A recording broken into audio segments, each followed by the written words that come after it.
Okay, so you two think you're funny, I know. So anyways, what are you guys gossiping about? What are you talking about? Come on, you guys, seriously, you really need to pay attention, okay? Alright, so let's see, where to begin? Okay, so today, the lesson is going to be about two extremely important things that kind of helped set up the deaf schools here in America, okay? Did you guys see what he just kind of blurted out at me? Right, the sign for Gallaudet. But how did Gallaudet become so fascinated with the deaf thing? Does any of you know? Hey, don't tell them. Let them think for themselves over there, okay? Come on. Any of you know? No? Okay, so that's fine. Anyways, I'm going to start writing his name up on the board, so just hold on for just 1 second.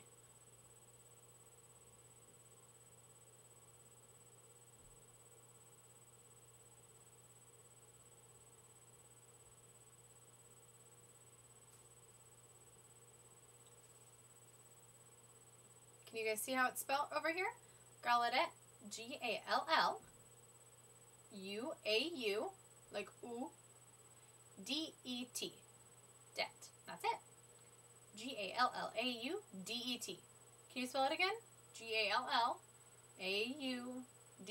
Right, exactly, Gallaudet. So Thomas Hopkins Gallaudet, some of them try to spell T-H-G, fingers get all mixed up and weird, but we're just going to stick with Gallaudet, the sign up by the I, like this. So how did he become so fascinated and end up setting up the Deaf Institution in America, okay? Thomas Hopkins Gallaudet himself, he was actually a pastor. Did any of you guys know that? Did you know that? I didn't think you knew that. Okay, so he was a preacher himself, right? So, anyways, does anybody know what state he lived in? Connecticut. Do you guys know where Connecticut is? Up in the very top, you know, near the East Coast, near Boston, and the water over there, right. So northeast in Connecticut. So Thomas Hopkins Gallaudet grew up there, and he himself, he's not a very strong person. He's a little bit sickly, he was kind of weak, he had a lot of health and body problems, he was just a frail, old, well, not really old himself, he was kind of young, but inside he is where he really had his health problems. Like that boy, who's that? P against the chest, anybody know who that is? P touching the chest, the new boy? Oh, right, okay, that new boy, yeah. He's sick okay, so kind of like that. That's a great example, yes, exactly, like P on the chest, the name sign, correct. Okay, so, you know, he had a little bit of problems, health problems, asthma, you know, just to name a few. But yeah, exactly, that's just like Gallaudet. So he really did have a lot of health problems, exactly. Okay, so all right, let's see here. So Gallaudet, he grew up and he decided that he wanted to study to become a pastor.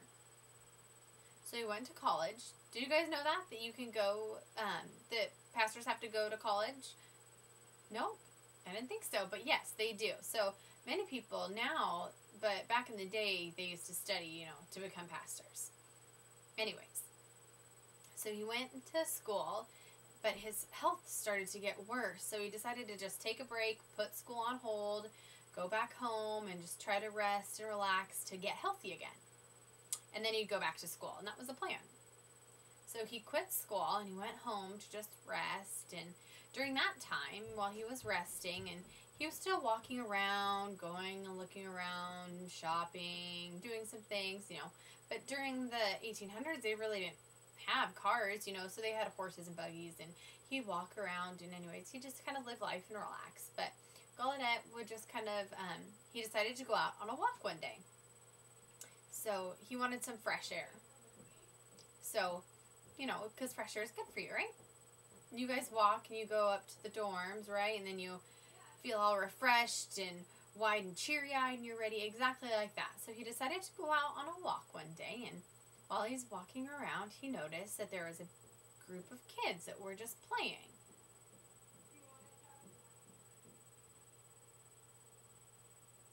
So, anyways, that's off the topic. Don't go there. We're going to stay here. We're going to talk about Gallaudet. Anyways, so Gallaudet looked at the group of children just playing, and he just kind of was watching them, and he thought, perfect, to just sit on this little bench right here and just watch the kids that are playing and just enjoy himself.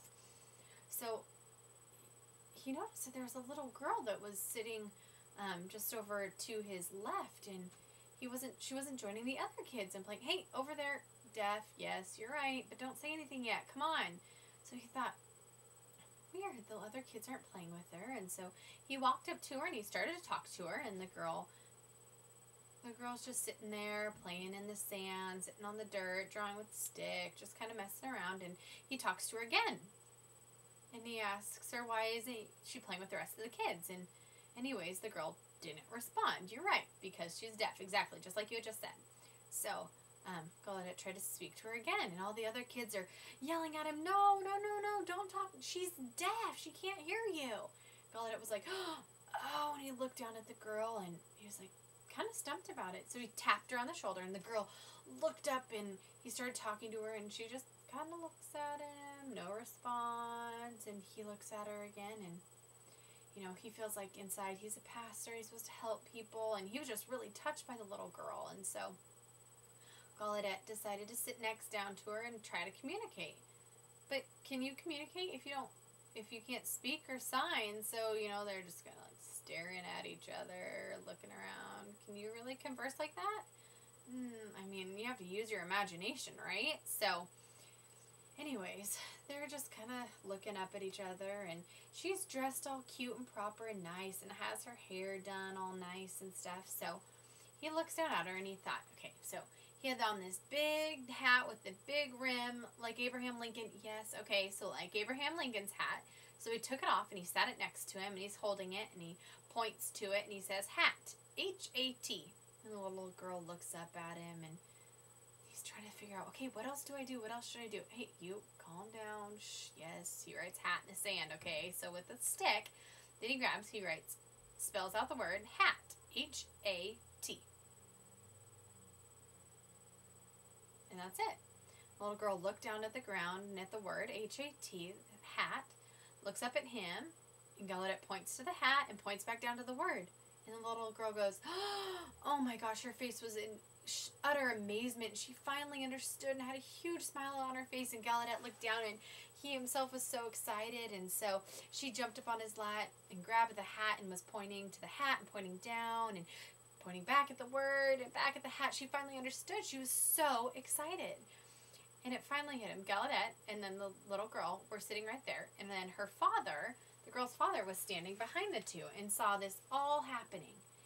And so he wanted to know that how Gallaudet was able to struggle and try to teach her how to communicate, because he saw that all going on. And so the father came around and started talking to Gallaudet and started him. He's like, oh, what's wrong? And the father and him were talking, and they introduced themselves. And the man's name was Mason Cogswell. I'm going to write that up on the board real quick.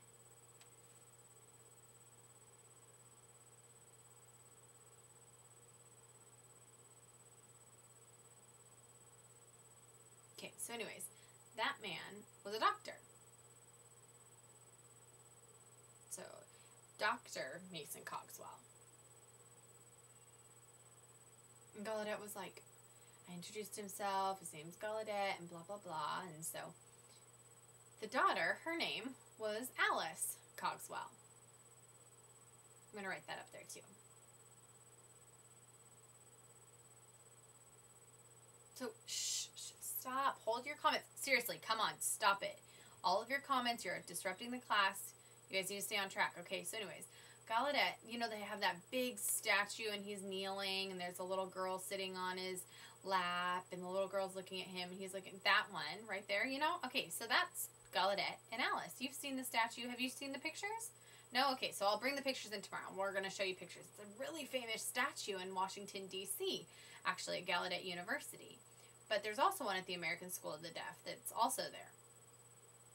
So, hold your comments. Okay, so just a second. Anyways, so Mr. Cogswell is a doctor, and he saw that Gallaudet was trying to communicate with his daughter, and the doctor, his dad is a doctor. That's a sign for doctor, right? So D on the inside of your left wrist. And he was trying to say, ask Gallaudet what he would do, what he was doing, and he was telling him, oh, I'm on a break from being a pastor, just quit school for some rest, and they were talking. And the doctor invited Gallaudet home to his house. So Gallaudet said fine, so he went home with them. And they entered the house, and you could see all over the walls. The doctor had studies all over the walls. You know, he was telling Gallaudet,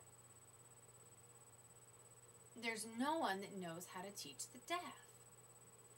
And the doctor felt, he was so struck. He's like, I don't know, my daughter's deaf, and how do I teach her sign, and all of these kinds of things, and all the medicines, and so he was kind of just stuck. He was kind of just shocked. He didn't know how to teach her and didn't know what to do, really. So anyways, the doctor was talking to a friend that was over in Europe, and in Europe, they, you know, he's curious what they have, and Europe had deaf schools, and so, you know, like the three up top that we just reviewed. But anyways, the doctor, his friend said, you know, if you don't mind, you could send Alice, your daughter, all the way to Europe. And the doctor was like, oh my gosh, I really don't want to send my daughter all the way to Europe, and, you know, I wouldn't see her for a really long time. I just really don't want to do that. So what do I do? And they were discussing it and talking about it, and, you know, Gallaudet, he was a preacher, and so he's just sitting there and listening to him, and